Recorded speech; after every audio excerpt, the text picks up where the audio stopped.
It seems like most of the people are already here. Welcome to Solv Protocol's Dream Panel event. This is our fifth event.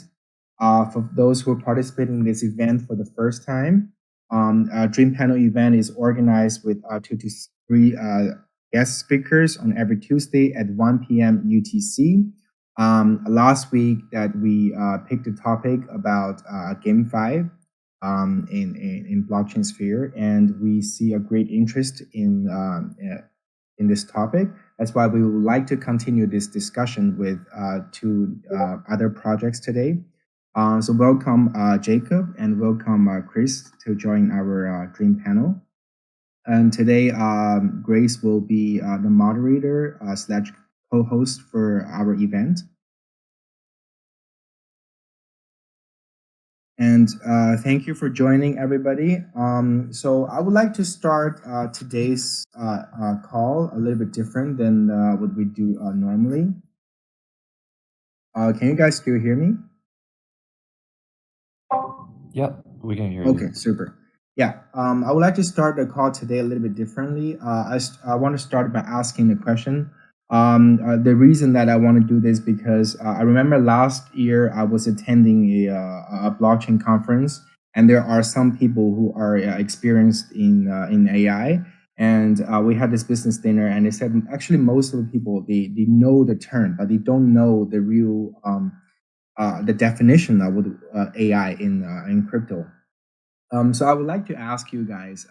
So what is the key characteristics that define a AI powered game and a non AI powered game? Like, what is the main difference? And maybe Chris, that you can start, like give a little bit of definition so we know how to navigate. Yeah. Sure. Yeah. So from our perspective, I think artificial intelligence is kind of a umbrella term, right? A lot of people hear about it, and everyone is really intrigued by the term itself. But really, we think that how we approach AI is not limiting to a specific function. For example, we have something called natural language processing that deals with language generation as well as kind of the understanding of intent in a certain sentence when you type it out. And there's also generative AI when you kind of put in a line of sentence and then it generates pictures or sounds, stuff like that. So from our perspective, when we combine artificial intelligence with gaming, it really solves a couple key questions. We really look at what are the pain points of users that AI can help solve. So from the developer side, one, artificial intelligence can really decrease the barrier of creating content. So, for example, in the old age, every line of code, every line of scripts had to be written by hand, and that repetitive work is really labor intensive. And now, a lot of that work automation can be replaced with artificial intelligence algorithms. And then the other pain point that we really look to solve was essentially when we started out in the crypto industry, we realized that there is very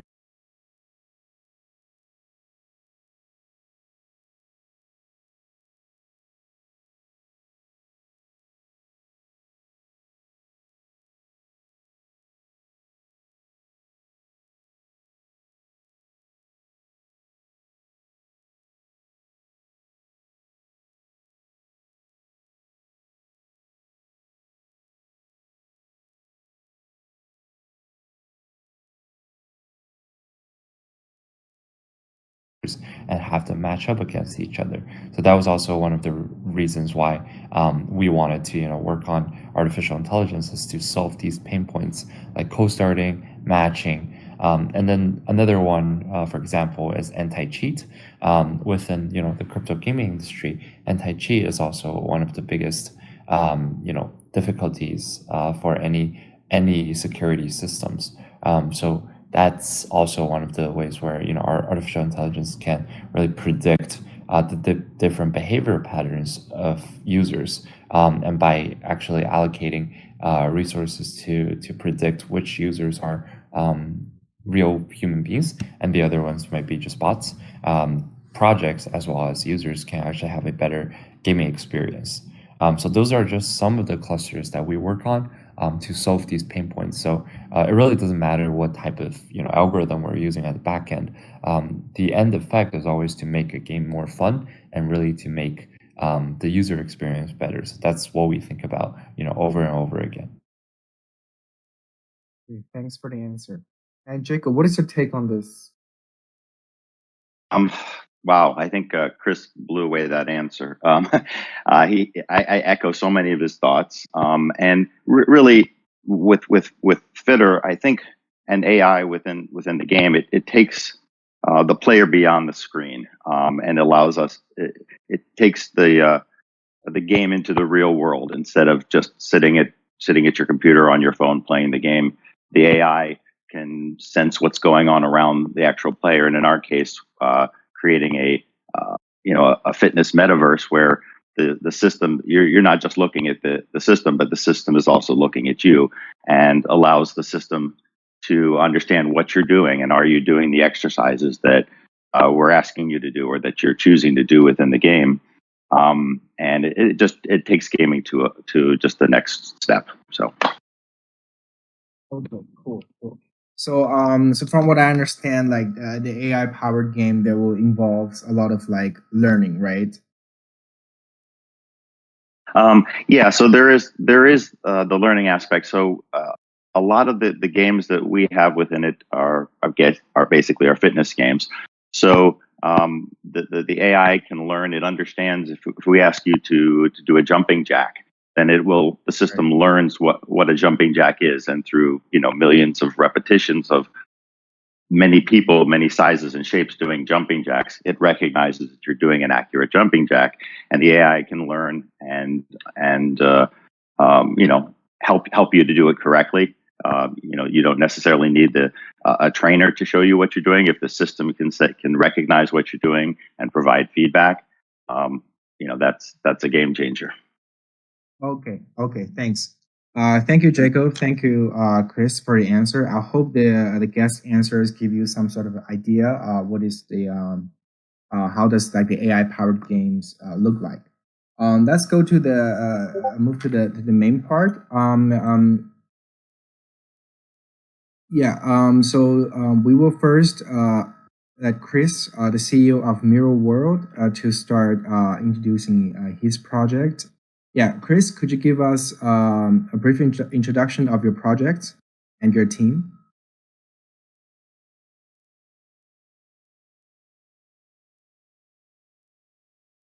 Hello, Chris, are you there?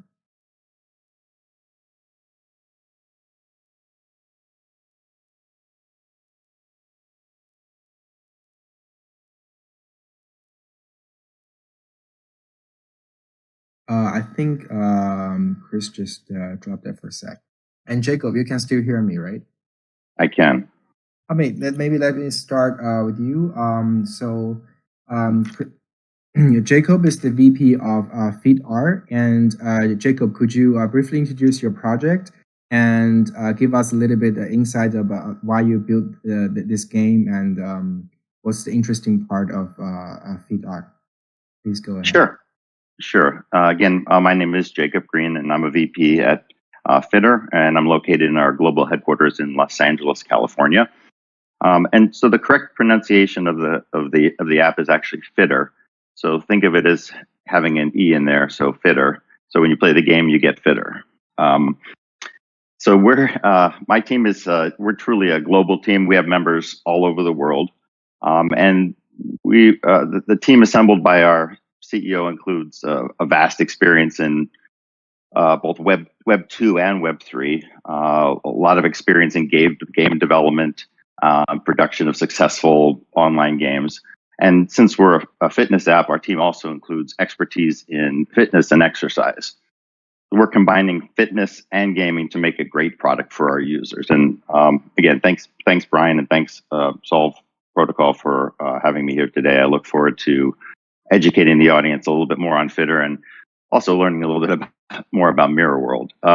So the next question you said was a little bit about our product. Well, why did we decide to build Fitter? As we watched the development of Web3 gaming, we saw some positive trends, and we saw some opportunities with the current games. We saw that what was available, and we knew we could do something much better.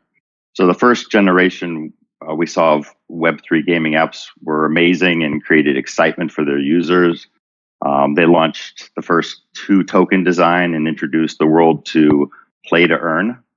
On the challenging side, the user experience was not as good as the Web2 games. Also, the entertainment aspect was not as strong as a lot of the better Web2 games. The games were built on simple numerical returns, and ROIs were easily calculated. And then we got to the second generation of Web3 games, and they added move to earn. So they combined healthy activity with gaming, and added advancements in the numerical modeling side as well. And these games were innovative, and users loved to play them, but they were basically single function games, and the entertainment value, social interaction, they were still not the level that's possible with Web3 apps. So our co-founders saw the potential in Web3 and wanted to do so much more. So we developed Fitter to introduce basically new advancements to Web3 gaming. So with Fitter, we're adding AI technology to Web3 gaming, which we talked about a little before. We're creating a fitness metaverse, offering a large supply of gamified exercises. We're introducing social interaction opportunities that haven't been tried in Web3 gaming. We're going to offer live streaming events to increase excitement while exercising. And finally, build a better economic model with the ability to maintain a stable yet economy that continues to grow. And now looking at it from what the app overview really is. So the product overview covers a lot of ground. And to provide the main points, in just a few minutes, I'm going to talk through just some of the core elements of Fitter, and how when you put them all together, they'll make an awesome Web3 app. So our slogan really summarizes the value prop. It's get fit, play, and earn. Fitter, your social AI fitness platform. So Fitter is really a Web3 lifestyle app. Fitter will help people get physically fit, increase activity and communication with friends and family, and even earn rewards, all while having a fun gaming experience. Fitter merges physical exercise with the gaming experience, and the participation in the game is enhanced through connectivity with friends and family. Fitter even rewards users for playing. And the goal is to get players motivated to use Fitter and exercise every day. So there's 3 main core gameplay elements: fitness and move to earn, gamification design and NFTs, and 3 social interaction. So if we start with fitness and move to earn, all Fitter exercises can be done indoors. So with the development of Web3 and the advances in AI, Fitter effectively creates a virtual workout environment that eliminates the need for players to purchase any equipment. So all you need is a phone or a tablet, and you can exercise in Fitter. Fitter doesn't charge any monthly subscription fees that others may, charge to play games. Inversely, Fitter rewards players with crypto tokens just for doing their daily exercise.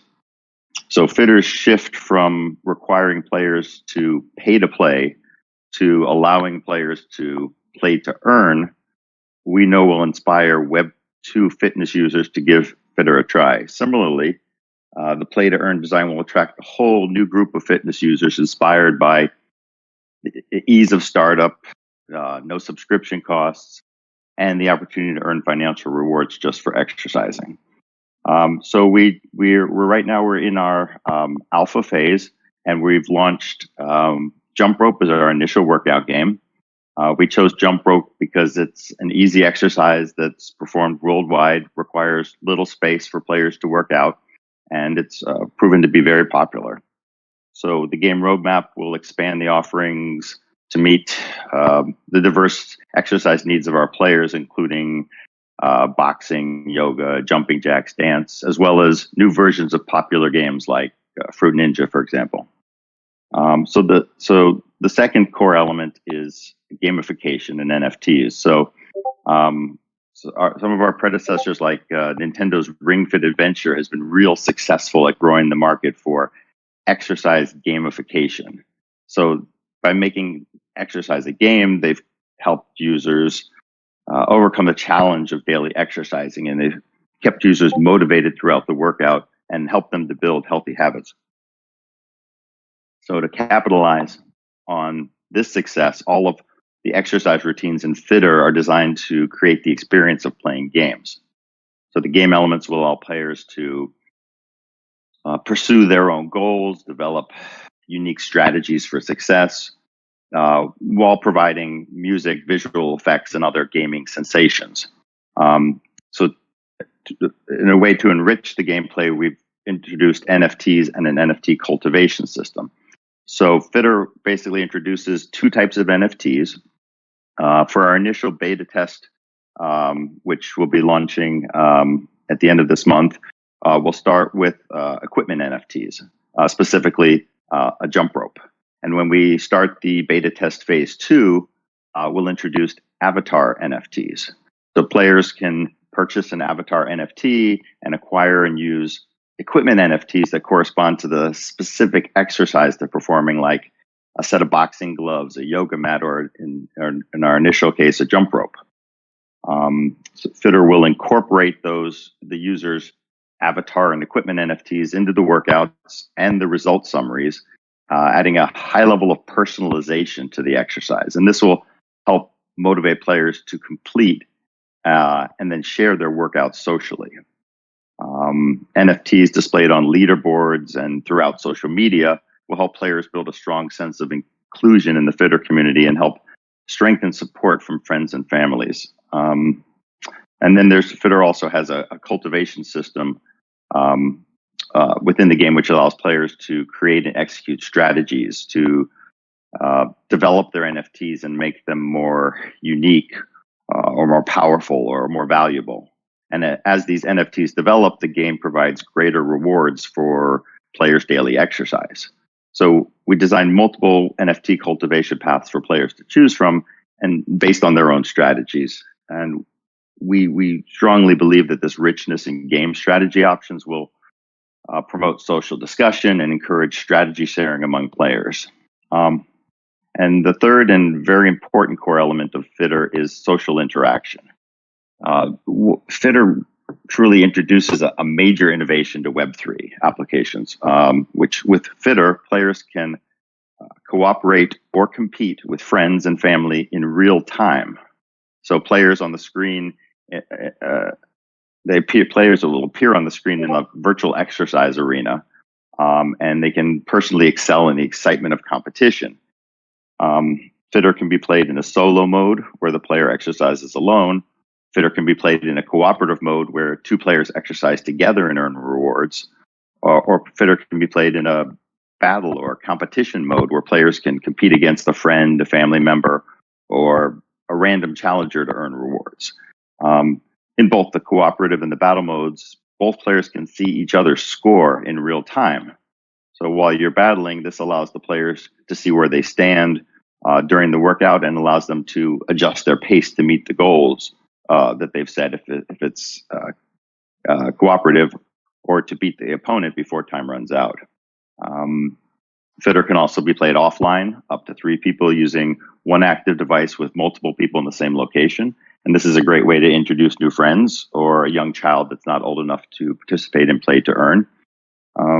Couple more things. Fitter will incorporate live streaming function where players can exercise along with their favorite coaches, and these coaches can be celebrities or fitness leaders or others with the ability to attract Fitter players to join the live stream. And the players can give them gifts using to the coaches they enjoy by using their Fitter currency. And then with all workouts, after a great workout, whether you do it by yourself or with friends, Fitter players are always inspired and motivated to share their exercises and achievements with additional friends and family through various social media options. And then with players being able to incorporate their NFTs into their social media, that adds a high level of personalization to their posting. So I apologize for that, but that was a, a short but long-winded summary of what Fitter is. So thanks for Thanks, bearing with me on that, Jacob. Brian. Yeah, thanks, Jacob, for the introduction. I think, like, speaking of Web3, sports in Web3, it's hard not to mention Stepan. I think this year is one of the most popular like sports in Web3. And from what I heard that Jacob explained to me, Fitter, Thank you. I think there are three things that really interest me. First, you mentioned that you can play the game at home, right? You don't have to necessarily go out. So I think that gives a lot of flexibility for people that being like still in a lockdown situation. The second you mentioned customization, like, so I think that is very important when it's come to any fitness apps, because now everybody going to the gym, they will not be really doing the same sets of exercise. They also don't want to engage in the same kind of class, right? So I think having the personalization and customization to this game is very crucial. And the third thing is that really interests me that you said the social part of it. So players are able to play against or compete with other people who are doing sports. Because I think in China we also have this. We use the mega app. It's called WeChat, and in this app we have something called WeRun, I believe, if I'm not mistaken. So every day it actually counts your steps, and then sometimes you feel like a bit more motivated to walk more steps, because you see the people in your social network are like popping on the chart. So you wanted to actually catch up with that. So I think that's a very good implementation. Like, it's a very good features to have in game. Thank you for the introduction. Now, Chris, are you here? Yeah, can you hear me? Yeah, I can hear you. Yeah. Could you tell us a little bit about Mirror World and what is the inception of this game, and just let us know also what is the interesting parts that we can find in Mirror World. Yeah, of course. So when we first started, working on Mirror World, our whole team was working on artificial intelligence, right? And that was essentially where all of our energy and expertise were. I was at ByteDance working on algorithms, product, which is TikTok's mother company for those who's not familiar.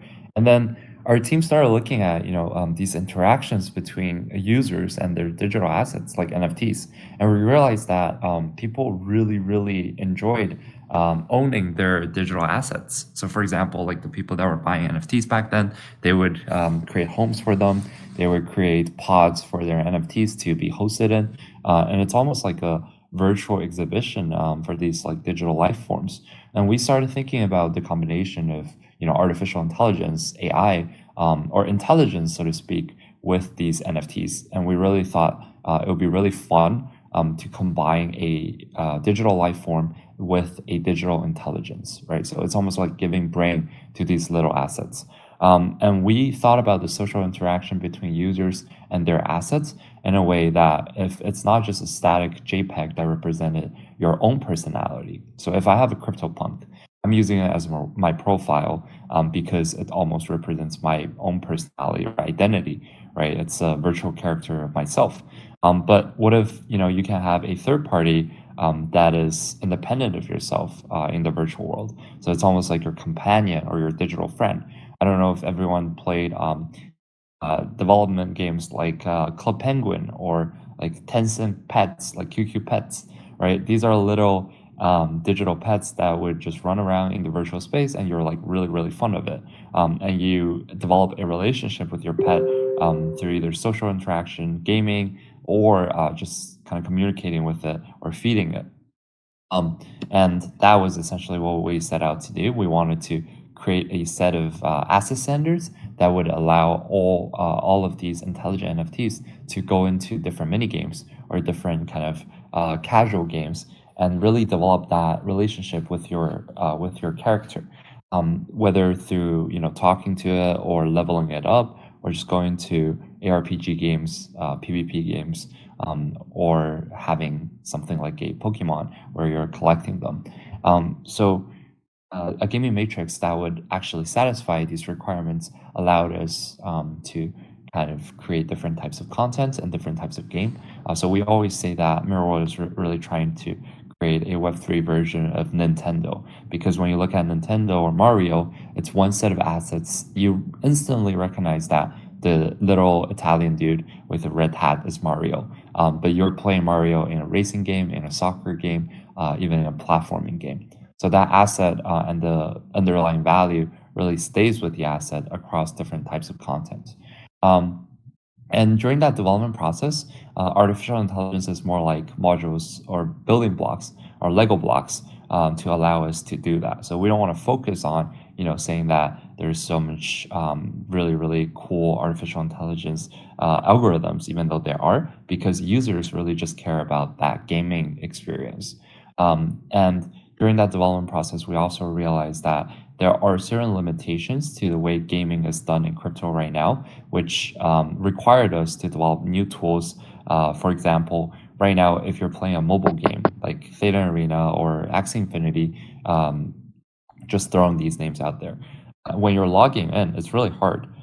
So if you're downloading the app on Apple Store or on Google Play, and you're logging in with your wallet, you need to hop out of your app to sign a transaction with your Phantom wallet or with your MetaMask, and then come back into the app. And every single one of those transactions, whether it be NFT purchasing, withdrawing, depositing, all require that transaction outside of your app.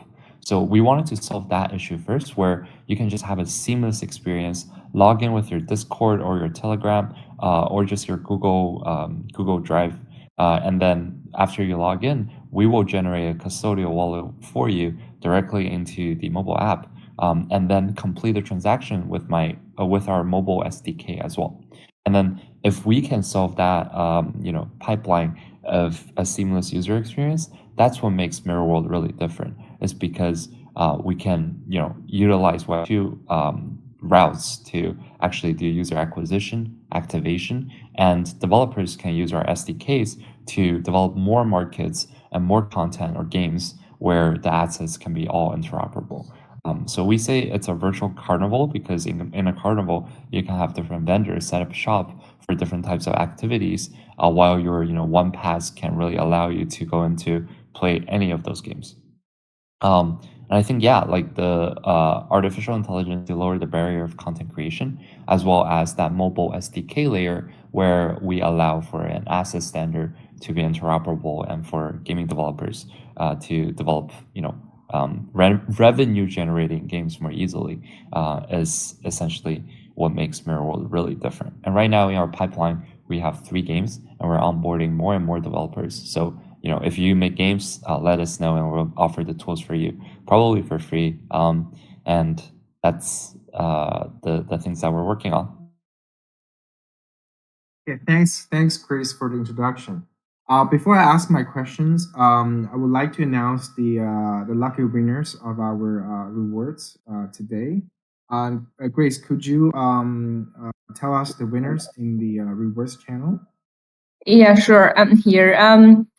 Okay, all right.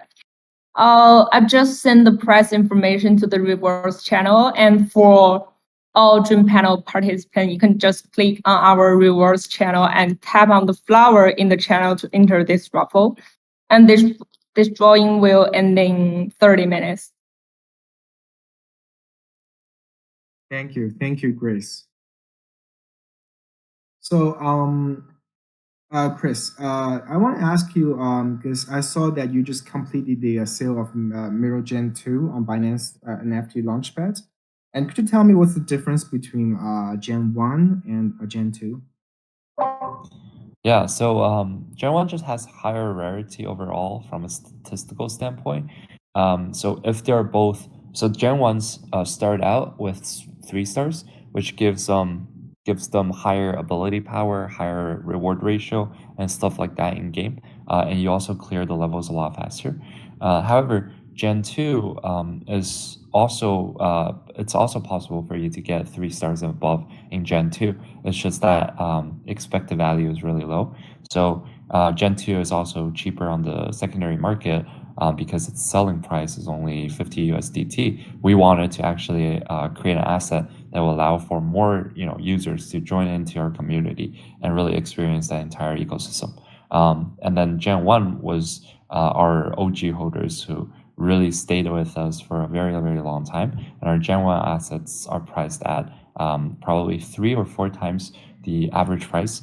But I think if you go on Magic Eden and look at Gen 1 price right now, let me just do that to reassure. I think the price, the floor price at least, is like 6 or 7 times the price of Gen 2. Gen 2 is like 1.5, and then Mirror Gen 1 is around like 6 to 8. So I would say that the value is also captured, on the secondary transaction volume as well. Okay, thank you. Jacob, could you also tell us what is the functionality of your NFT in Fitter?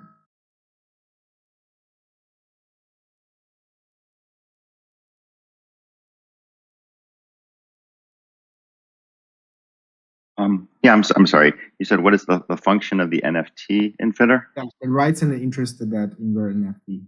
Oh, the rights and the interest. Oh, sure.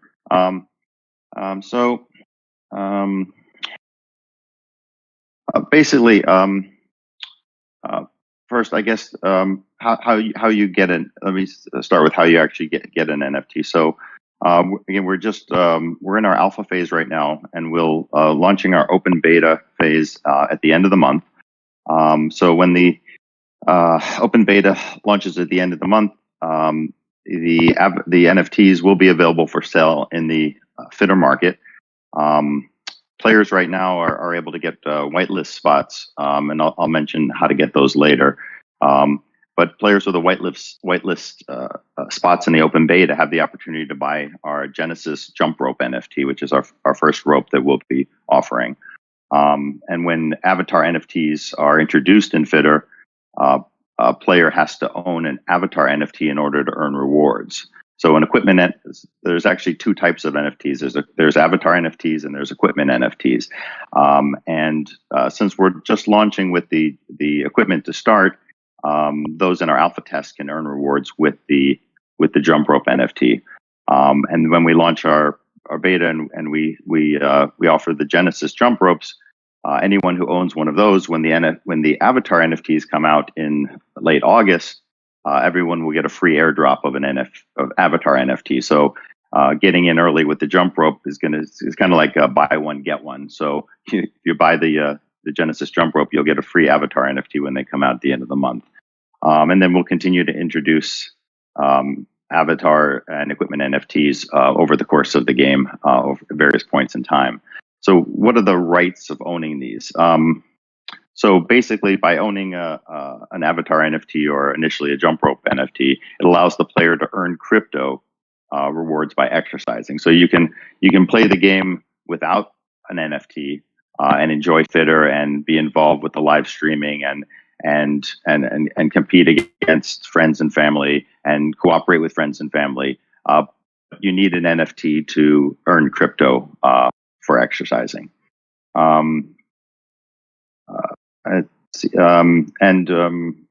Also by owning an NFT, it allows players to use the tokens that you earn from playing the game to cultivate the NFTs and make them more powerful and earn greater rewards. Another point with owning NFTs is that it allows players to mint new NFTs using similar types of NFTs. So anyone who owns 2 jump ropes can mint them together to create a 3rd jump rope, and then earn more crypto with that, or sell the new jump rope in the market. So right now we're currently collaborating with KOLs and communities to release our open beta whitelist and our waitlist. And only the whitelist and waitlist holders will be able to buy our Genesis NFTs when they're released. And finally, Genesis NFT holders will get additional privileges in the future that we have not announced yet, but will be in the near future. So that's a little bit about the rights you have with an NFT within the game. Cool. So my next question is, Jacob, that you mentioned that you want to onboard some people from Web 2 to Fitter. And what is your strategy? I know, like, because Chris just now, he mentioned that they implemented SDK and trying to, fix the issue that a user has to exit the game and then you do all the transactions. And what is the biggest barrier that you come up in your mind, and how do you actually tackle this the barrier for Web2 users? Okay, that's an important question. So I know that Web2 users are at this point are often hesitant to enter into the metaverse of Web3, and a lot of the startups that are launching the Web3 applications, they're building. I mean, you mentioned some have been mentioned earlier. They're building more narrow bridges for those people to cross from Web 2 to Web 3. And so at Fitter, we're trying to create what we call the widest, most content-filled bridge between Web 2 and Web 3 that will allow every Web 2 user to find a reason or an excuse or an opportunity to cross the bridge to Web 3. So there's, I guess within that, there's probably 3 features in Fitter that we feel are key to widening the bridge and moving everyone to Web 3, and in our case, a healthier lifestyle. So I'll mention strong content, low barrier to earn, and one thing you mentioned earlier, the innovations in social interaction. So with the content, the Fitter is going to be, our bridge is going to be wide with exercise content that's designed to attract people of all walks of life. So we'll have a great variety of exercises that will appeal to everyone, like we mentioned. So, we're starting with jump rope, but I think we'll probably go, we'll add probably one exercise a month to our fitness metaverse. And one thing we'll be doing in 2023 in the first quarter is where we plan on our roadmap. We plan to open our API to developers who want to create their own games and submit them to us. So we'll look for our community to also add more games beyond the ones that we create. The second thing we're going to do to motivate people to Web3 is create a low barrier to earn. So we're going to we started with jump rope, and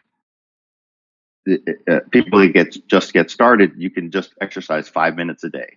And with 5 minutes a day, you can get your exercise you need to create and earn as much crypto as you can for the day. And then that 5 minutes will grow. So we keep it simple, minimal minimal time needed for move to earn.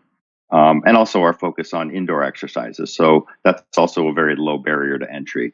Minimal time is needed, and these exercises can be performed in almost any location, and no special equipment is needed. And even with our jump rope app, you don't need to use a physical jump rope. You just have to mirror the moves of jumping rope to earn crypto.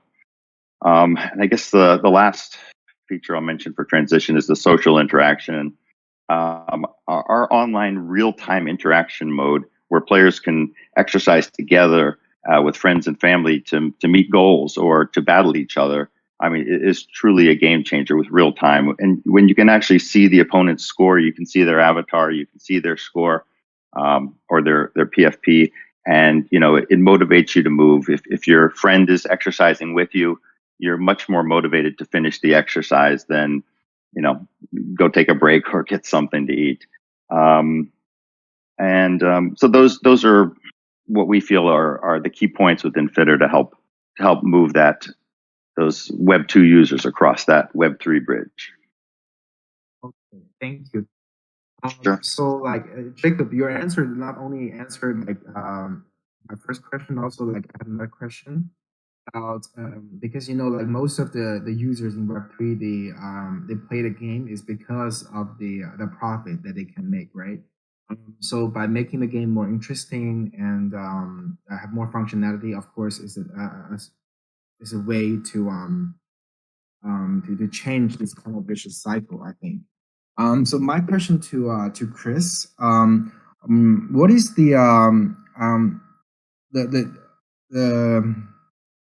game experience for a mirror world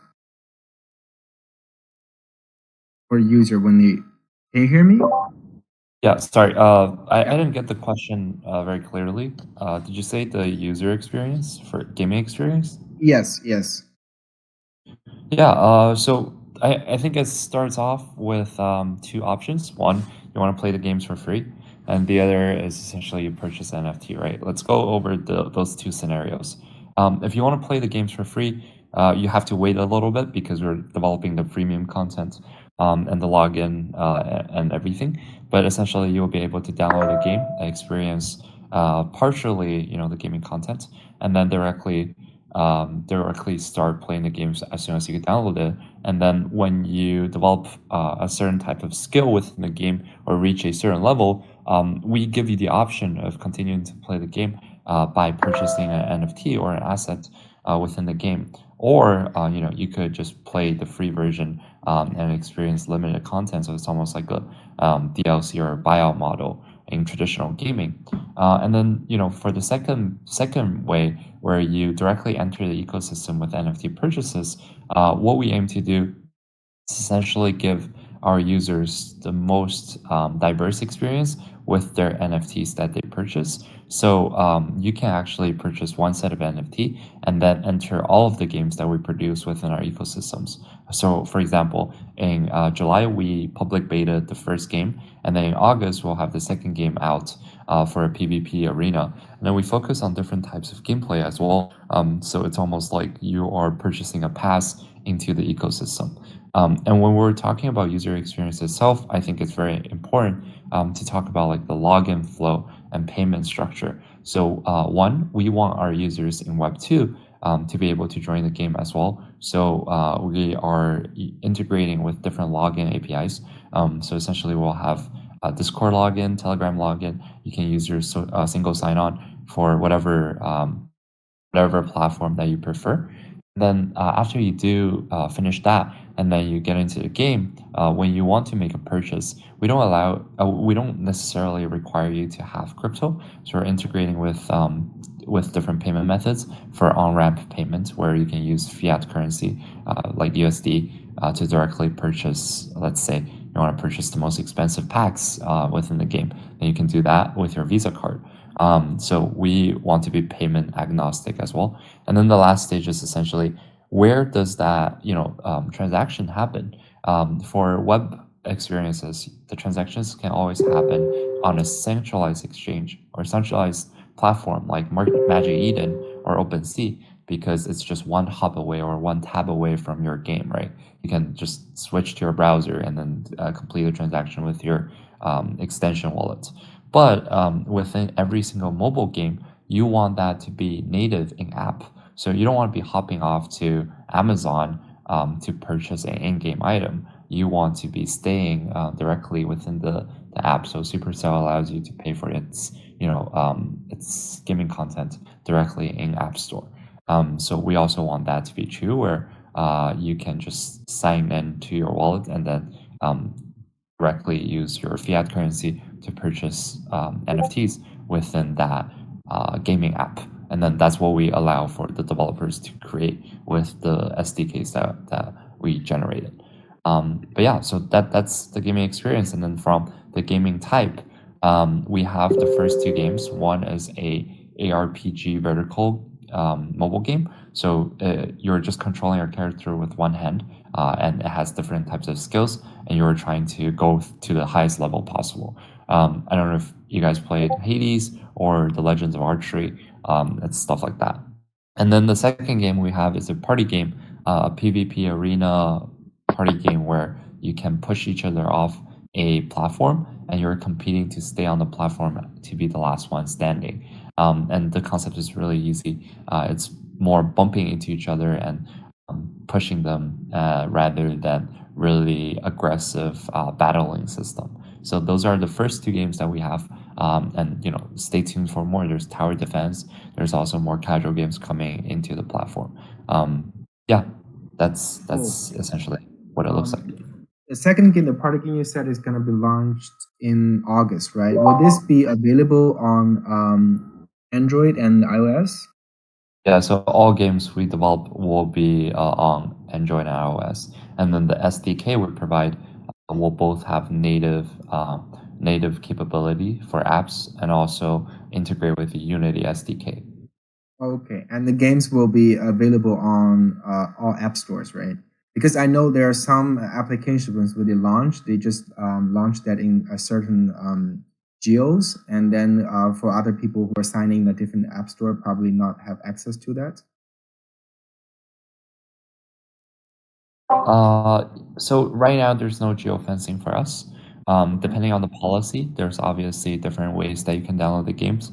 But we will distribute the game without App Store, like within our own platform. So if you go to our website, you can actually directly download the APKs from our website. So I think there are other ways that we can bypass it. But overall, that's we plan to do right now. Okay, super, super. So guys, make sure that you check out the website if you have some difficulties finding the game on App Store. Because I know I'm based in the Netherlands. Sometimes you're looking for a game on App Store, I just can't find it. Then as Chris said, you can go to the website to download the game. Jacob, I want to ask, will Fidar has its own Fidar will has its own mobile applications in the future?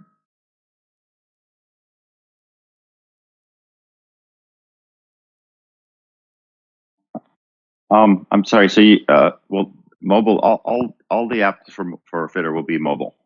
Mobile. Okay. So be used on the mobile phone or the tablet. Correct. Okay. And all of our applications will be available in the Android and Apple stores as well. Okay. Okay. Cool. I have one last question for Jacob. What is the tokenomics? What is the functionality of the in-game tokens? How can people use it? Sure. So we designed Fitter to have a long life, and the team brings a whole myriad of experience to managing economic stability of the app. And we've learned a lot from the challenges of the prior generations of Web3 move to earn apps. And with this, the team has designed various player options to address economic growth and development challenges that are going to appear over the coming years. And with deliberate timing when events occur, and based on gradual changes in the Fitter economic economy, the team will introduce various techniques and player options that will both delight players and continue to provide that stable economic environment. From a chain perspective, we're going to be using BNB as our base currency. And within the game, we're going to have two additional tokens. So in-game tokens and governance tokens. The in-game tokens we call FXT or Fitter Exercise tokens, and the governance tokens are Fitter Metaverse tokens or FMT. So in-game and governance tokens reward players, they enhance gameplay, and they build the economic platform for the Fitter app. Fitter creates a wallet for each user, and the wallet permits users to easily swap between token types as needed in the game. So the players will invest in BNB through invest in BNB tokens and transfer those coins to their Fitter wallet and buy their initial avatar. And then through exercising, they're ready to earn rewards. So in-game tokens are earned by players as they complete each exercise. And then the players can spend the in-game tokens based on their game strategy to repair or level up their NFTs. The governance tokens can be earned by players that have maximized the level of their avatar. And the governance tokens are spent on each user's cultivation strategy to level up their NFTs. And our developers will introduce additional ways to spend governance token as the game progresses over the first, second, third, etc. Years.